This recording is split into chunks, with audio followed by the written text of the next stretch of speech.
US-ന്റെ അടുത്ത ലക്ഷ്യം ക്യൂബയാണെന്നൊരു വാർത്ത വരുന്നുണ്ട് സർ. അത് പല സൈറ്റുകളിലും ഇന്നത്തെ നമ്മുടെ മാതൃഭൂമിയിലാണെന്ന് തോന്നുന്നു, അതിലും ഒക്കെ ഉണ്ട്. അപ്പോൾ ഇപ്പോൾ പ്രസന്റ്ലി ഒരു യുദ്ധം നടന്നുകൊണ്ടിരിക്കെ ക്യൂബയെ ലക്ഷ്യം വെക്കുന്നതിന് പിന്നിലുള്ള അമേരിക്കയുടെ ലക്ഷ്യം എന്താണ്? രണ്ട് കാര്യങ്ങളാണ്. ഒന്ന്, റഷ്യ വീക്കാണ് എന്നവർക്ക് ഫീൽ ചെയ്യുന്നു.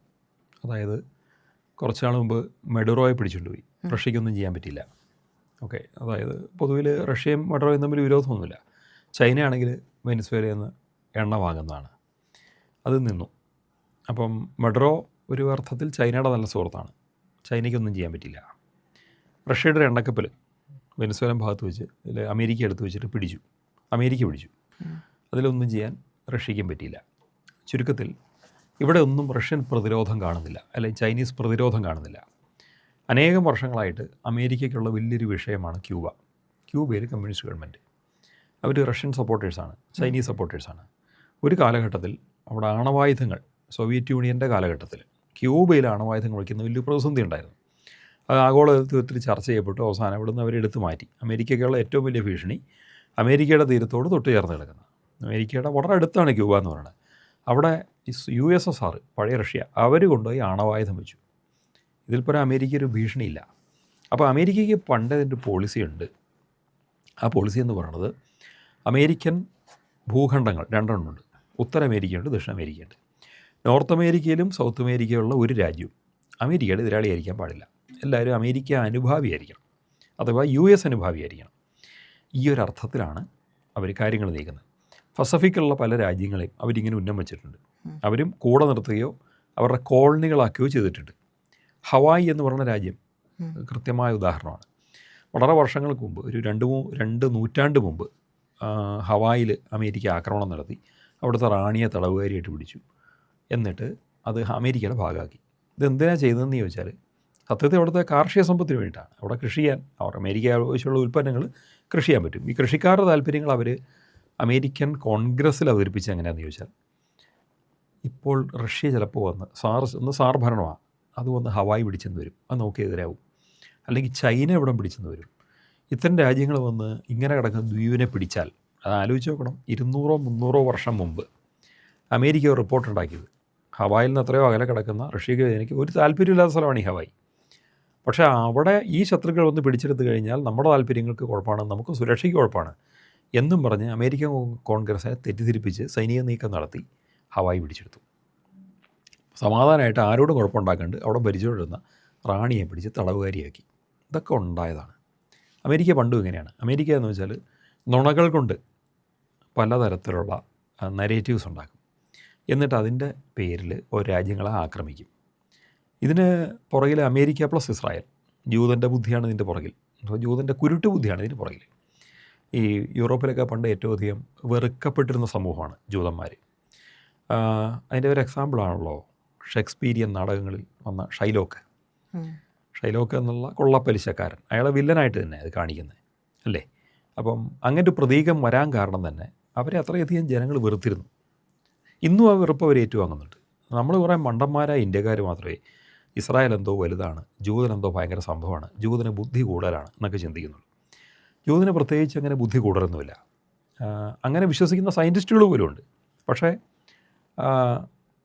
ഔട്ട് ഓഫ് ആഫ്രിക്ക തിയറിയിൽ ഏറ്റവും കൂടുതൽ പരീക്ഷണങ്ങൾ നടത്തിയിട്ടുള്ള, ജനിതക പരീക്ഷണങ്ങൾ വഴി അതിലെ പല കാര്യങ്ങളും തെളിയിച്ചിട്ടുള്ള ഹാർവാർഡ് യൂണിവേഴ്സിറ്റിയിലെ പ്രൊഫസർ ഡേവിഡ് റൈഷ്, അദ്ദേഹത്തിൻ്റെ പുസ്തകത്തിൽ പറയുന്നുണ്ട്, who we are and how we got here എന്ന് പറയുന്ന പുസ്തകം.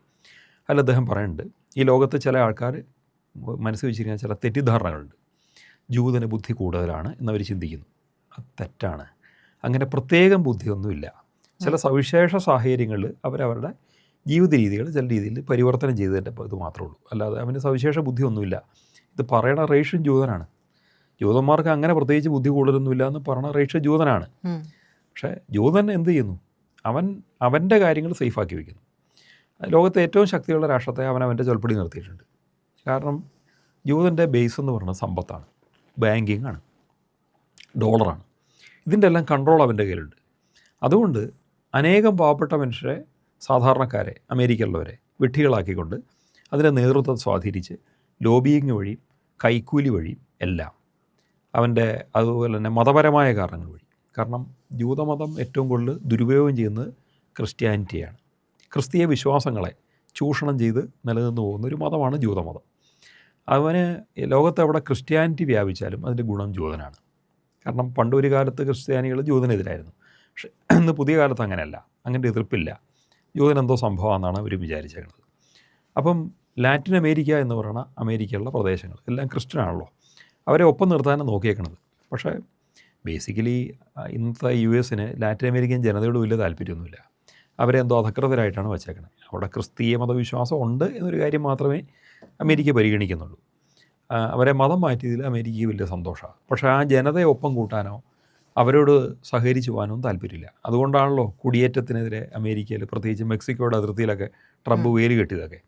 അപ്പം വളരെയധികം എക്സ്ട്രീമായിട്ടുള്ള അമേരിക്കക്കാരുണ്ട്, റിലീജിയസ്ലി എക്സ്ട്രീം, എത്നിസിറ്റി കൊണ്ട് എക്സ്ട്രീമൊക്കെ. അവർക്കൊന്നും ഇവരെ ഇഷ്ടമല്ല. എന്നാൽ ഇങ്ങനെ എക്സ്ട്രീമായിട്ട് പോകുന്നവരും ജൂതന്മാരും ഒക്കെ ഒരുമിച്ചാണ് പോകുന്നത്. അവർ ശരിക്കും പറഞ്ഞാൽ ആ അമേരിക്കയിലെ എക്സ്ട്രീമിസ്റ്റുകൾ എന്ന് പറഞ്ഞാൽ പക്ക ക്രിസ്ത്യൻ മതവർഗീയവാദികളാണ്. അതേസമയം ക്രിസ്ത്യാനിറ്റി ഉള്ള ഈ ലാറ്റിൻ അമേരിക്കൻ മേഖലകളെ അവർക്ക് താല്പര്യമൊന്നുമില്ല താനും. അവരെ ചൂഷണം ചെയ്യാനാണ് താല്പര്യം. അവരുടെ വിഭവങ്ങൾ കവർന്നെടുക്കുക. അവർ ദരിദ്രമായിട്ട് കിടന്നോട്ടെ, അവിടെ പട്ടിണി ഉണ്ടായിക്കോട്ടെ, രോഗങ്ങളിൽ നിന്ന് ചത്തോട്ടെ, അതൊന്നും അവർക്ക് പ്രശ്നമൊന്നുമല്ല. അവിടെ മിഷണറി പ്രവർത്തനം നമുക്ക് കാണാൻ പറ്റില്ല. ക്രിസ്ത്യാനി അല്ലാത്തവനെ ക്രിസ്ത്യാനി ആക്കാൻ വേണ്ടിയിട്ടുള്ള മിഷണറി പ്രവർത്തനം, അല്ലാതെ ക്രിസ്ത്യാനിയായിട്ട് കഷ്ടപ്പെടുന്നവനെ ജീവിതം നന്നാക്കാനൊന്നുമല്ല. അതുകൊണ്ട് ഫിലിപ്പീൻസോ ലാറ്റിൻ അമേരിക്കയൊക്കെ പോലെ ക്രിസ്ത്യൻ ഭൂരിപക്ഷ രാജ്യങ്ങളിൽ ഒരു മിഷണറിയും പോയിട്ട് പാവപ്പെട്ടവന് പാലും റൊട്ടിയും കൊടുക്കണമെന്ന് നമ്മൾ കാണില്ല. ഇവിടെ ഹിന്ദുവായിട്ടുള്ള ആദിവാസിയുടെ അവരിതുമായിട്ട് തന്നെ മതം മാറ്റിക്കാൻ വേണ്ടിയിട്ട്. ഇത് എന്ന് പറഞ്ഞാൽ ഇതിൻ്റെയൊക്കെ പുറകിൽ എന്താണ്? അടിസ്ഥാനപരമായിട്ട് 2 ഘടകങ്ങൾ മുമ്പൊരു വീഡിയോ നമ്മൾ ഡിസ്കസ് ചെയ്തിട്ടുണ്ട്. അമേരിക്കയെ പ്രധാനമായിട്ട് നിയന്ത്രിക്കുന്നത് മിലിറ്ററി ഇൻഡസ്ട്രിയൽ കോംപ്ലക്സ് എന്നുള്ള സാധനമാണ്. ഒരു വശത്ത് മിലിറ്ററി ഉണ്ട്, മറുവശത്ത് ഇൻഡസ്ട്രിയൽ താല്പര്യമുണ്ട്, വ്യവസായ താല്പര്യം. ഇത് രണ്ടും കൂടെ ഒരുമിച്ച് വരുന്നത് യുദ്ധത്തിൻ്റെ കാര്യത്തിലാണ്. യുദ്ധോപകരണങ്ങളുടെ നിർമ്മാണം, യുദ്ധസാമഗ്രികളുടെ ഇതിൻ്റെ എല്ലാം വിൽപ്പന, അതുവഴി ഈ കമ്പനികൾ വലിയ ലാഭം ഉണ്ടാക്കുന്നു എന്നുള്ളത്. അപ്പം ആ ഒരു കോംപ്ലക്സ് അവിടെ നിൽക്കുന്നു. ഇവർ അമേരിക്കൻ കോൺഗ്രസിനെ വളരെയധികം സ്വാധീനിക്കുന്നുണ്ട്. ഇവർ കൊടുക്കുന്ന റിസർച്ച് റിപ്പോർട്ടുകളാണ് അമേരിക്ക സ്വീകരിക്കുന്നത്.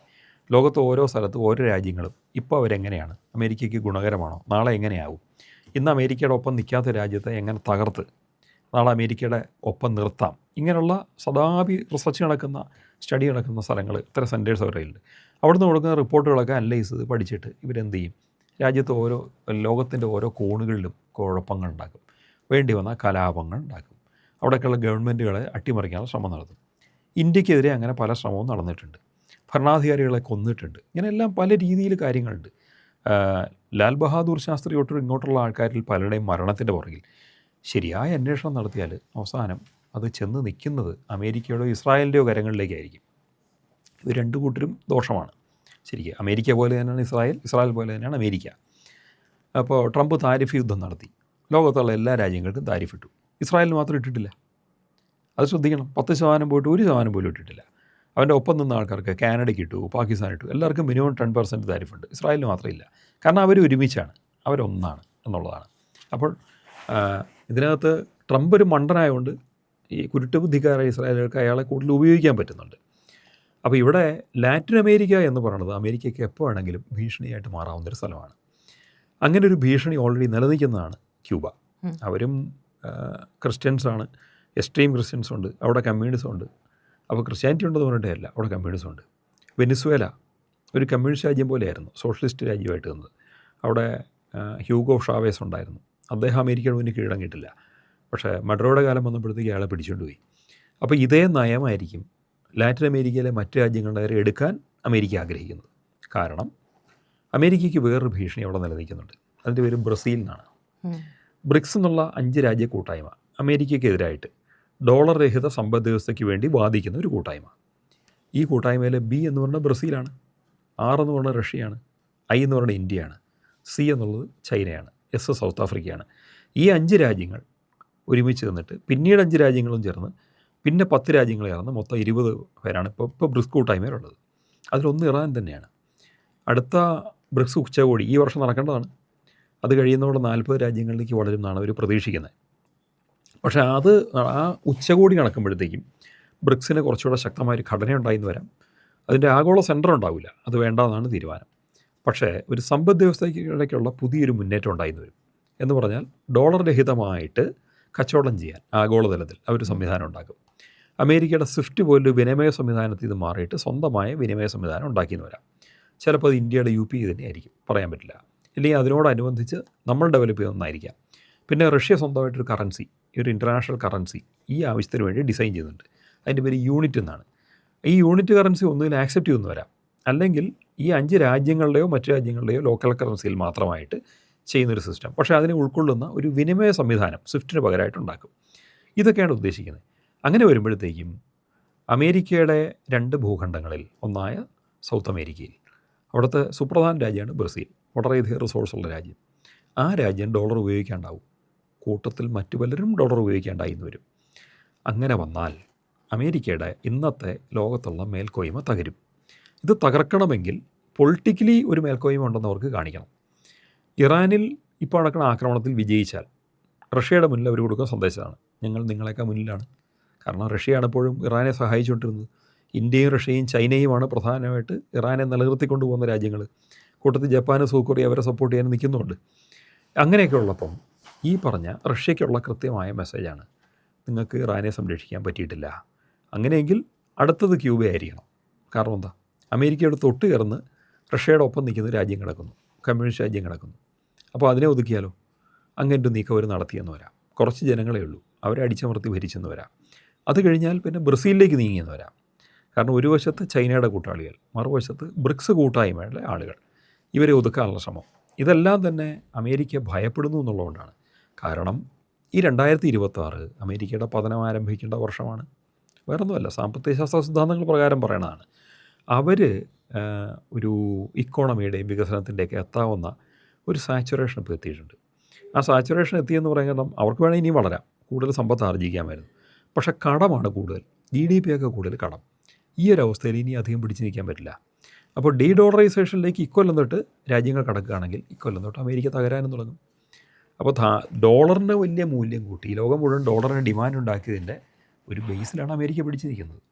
അമേരിക്കയിൽ എത്രയോ വർഷങ്ങളായിട്ട് ശമ്പളം വർദ്ധിപ്പിക്കുന്നുമില്ല, എന്നാൽ വളരെ കുറഞ്ഞ ചിലവിൽ ജീവിത സൗകര്യങ്ങൾ കിട്ടും, ഇല്ല സാധനങ്ങൾ വാങ്ങാൻ കിട്ടും. പർച്ചേസ് പവർ വളരെ കൂടുതലാണ്. രൂപയുടെ മൂല്യം നമ്മുടെ ഇത് കുറയും, ഡോളറിൻ്റെ മൂല്യം കൂടുന്തോറും നമ്മളിവിടെ നിന്ന് അങ്ങോട്ട് അയക്കുന്ന സാധനം അവന് ഒന്നുകൂടെ കുറഞ്ഞ വിലയ്ക്ക് വാങ്ങാൻ പറ്റും. ഇങ്ങനെയൊക്കെ പറ്റുന്നതുകൊണ്ട് അമേരിക്ക പിടിച്ച് നിൽക്കുന്നതാണ്. പക്ഷേ നാളെ ഡോളറിൻ്റെ മൂല്യം കുറഞ്ഞാൽ എന്ത് സംഭവിക്കും? അവൻ വിദേശം ഇറക്കുമതി ചെയ്യുന്ന എല്ലാ സാധനങ്ങളുടെയും വില കൂടും. വില കൂടുമ്പോഴോ സ്വാഭാവികമായിട്ടും ജനങ്ങൾക്കിടയിൽ വിമർശനം ഉണ്ടാകും. ശമ്പളം വർദ്ധിക്കുന്നില്ല, പക്ഷേ ജീവിത ചെലവ് വർദ്ധിക്കുന്നു. ഇത് അമേരിക്കയിൽ ശമ്പളം വർദ്ധിപ്പിക്കാനൊരു പുതിയ ഡിമാൻഡ് കൊണ്ടുവരും. അങ്ങനെയൊക്കെ ഒന്നും അമേരിക്ക പിടിച്ച് നിൽക്കാൻ പറ്റത്തില്ല, വളരെ പ്രശ്നമാണ്. അപ്പോൾ ബ്രിക്സ് കൂട്ടായ്മയെ കഴിയുമെങ്കിൽ തകർക്കുക, റഷ്യയുടെ കൂട്ടാളികളായിട്ട് രാജ്യങ്ങളെ കഴിയുമെങ്കിൽ ഒറ്റപ്പെടുത്തുകയോ ഇല്ലാതാക്കുകയോ ചെയ്യുക, അമേരിക്കൻ പക്ഷത്ത് നിർത്തുക. അങ്ങനെ അമേരിക്കയെക്കുറിച്ചുള്ള ഭയം വീണ്ടും ലോകം മുഴുവൻ സൃഷ്ടിക്കുക. അങ്ങനെ സൃഷ്ടിച്ച് ഡോളർ മേൽക്കോയ്മ നിലനിർത്തുക. ഇതിന് വേണ്ടിയിട്ടാണിത്. ഇത്രയേ അവർക്ക് ആവശ്യമുള്ളൂ. അതേസമയം ഇവിടെയാണ് ഇറാൻ യുദ്ധത്തിൻ്റെ പ്രസക്തി. ഇറാനിൽ നിന്ന് അമേരിക്കയ്ക്ക് ഈ യുദ്ധം നിർത്തി അവരുടെ ലക്ഷ്യം പൂർത്തീകരിക്കാണ്ട് ഓടേണ്ടി വന്നാൽ ഈ ലോകം അത് വിലയിരുത്താൻ പോകുന്നത് അമേരിക്ക തോറ്റു എന്നാണ്. അങ്ങനെ വന്നാലോ അമേരിക്കയെ ഭയപ്പെടേണ്ട ആവശ്യമില്ല എന്നുള്ള തിരിച്ചറിവോട് കൂടിയിട്ട് പല രാജ്യങ്ങളും ഡീഡോളറൈസേഷനിലേക്ക് കടക്കും. ഞങ്ങൾക്ക് ഡോളർ വേണ്ട, ഞങ്ങൾക്ക് അമേരിക്കയെ ഡിപ്പെൻഡ് ചെയ്തുകൊണ്ട് പോകേണ്ട ആവശ്യമില്ല എന്നൊന്നിലേക്ക് വരും. ഇറാനെതിരെ ജയിക്കാൻ പറ്റിയില്ലെങ്കിൽ പിന്നെ അമേരിക്കയ്ക്ക് പലർക്കും എതിരെ ജയിക്കാൻ പറ്റില്ല. ഇത് ലോകത്തിന് പിടികിട്ടും. അതാണ് സംഭവിക്കാൻ ഇങ്ങനെയുള്ള സംഭവങ്ങൾ. ക്യൂബയ്ക്കെതിരെ പോലും അവർ നിലപാടെടുക്കാനുള്ള യഥാർത്ഥ കാരണം ഇതാണ്. അതുകൊണ്ട് ഇറാൻ അവർക്ക് മുന്നിൽ ചോദ്യചിഹ്നമാണ്. ട്രംപ് പെട്ട് കിടക്കുകയാണ്. ഇസ്രായേൽ അവരെ കൊണ്ട് പെടുത്തി എങ്ങനെയെങ്കിലും യുദ്ധം അവസാനിപ്പിക്കണമെന്നുണ്ട്. കഴിയുമെങ്കിൽ വിജയത്തോടു കൂടി അവസാനിപ്പിക്കണം. അതിനുള്ള സാധ്യത ചുരുങ്ങിയിരിക്കുന്നു. പക്ഷേ റഷ്യയ്ക്ക് മുന്നിൽ ഈ യുദ്ധം നടക്കുന്ന സമയത്ത് തന്നെ അവർ ഒരു ഭീഷണി വയ്ക്കുകയാണ്. എന്താണ്? ക്യൂബയെ ഞങ്ങൾ പിടിക്കും. അത് റഷ്യയെ സംബന്ധിച്ചൊരു വാണിങ്ങും കൂടിയാണ്. അതിന് ഒരർത്ഥം എന്താണെന്ന് ചോദിച്ചാൽ ഇറാനെ കൂടുതൽ സഹായിക്കാൻ നിൽക്കേണ്ട, നിന്നാൽ തൊട്ടിപ്പുറത്ത് ഇങ്ങനത്തെ പ്രശ്നം വരാം എന്നുള്ള പുതിയൊരു ഭീഷണി കൊടുക്കുകയാണ്. റഷ്യ, ചൈന, ഇന്ത്യ തുടങ്ങിയിട്ടുള്ള രാജ്യങ്ങൾ ഈ ഭീഷണികളെ എങ്ങനെ കാണുന്നു? ഇന്ന് ക്യൂബയാണെങ്കിൽ നാളെ വേറൊരു സ്ഥലം വരാമല്ലോ. അമേരിക്ക ഏത് നയിക്കുന്ന ഏത് സ്ഥലവും അവന് പിടിച്ചെടുക്കാം. അഫ്ഗാനിസ്ഥാന് പ്രശ്നം വരാം, നമ്മുടെ ഒപ്പം നിൽക്കുന്നതാണ്. അങ്ങനെയൊക്കെ ഓരോ രാജ്യങ്ങളോടും അങ്ങേയറ്റം മോശമായ പെരുമാറ്റം അമേരിക്കയുടെ ഭാഗത്തുനിന്നുണ്ടായി വരും, ആക്രമണം ഉണ്ടായി വരും. അങ്ങനെ ഉണ്ടാകാതിരിക്കണമെങ്കിൽ ഇന്ത്യയും റഷ്യയും ചൈനയും ചേർന്ന് ഒരു തീരുമാനം എടുക്കണം. ഈ ലോകം എങ്ങനെ മുന്നോട്ട് പോകണമെന്ന് ഈ 3 രാജ്യങ്ങൾ വേണം തീരുമാനിക്കാൻ. അല്ലാണ്ട് അമേരിക്ക ഇസ്രായേലും അല്ല തീരുമാനിക്കേണ്ടത്. എങ്കിൽ മാത്രമേ ലോകത്ത് സമാധാനം ഉണ്ടാവുള്ളൂ, ശാന്തി ഉണ്ടാവുള്ളൂ, നമുക്കൊക്കെ നിലനിൽപ്പും ഉണ്ടാവുള്ളൂ.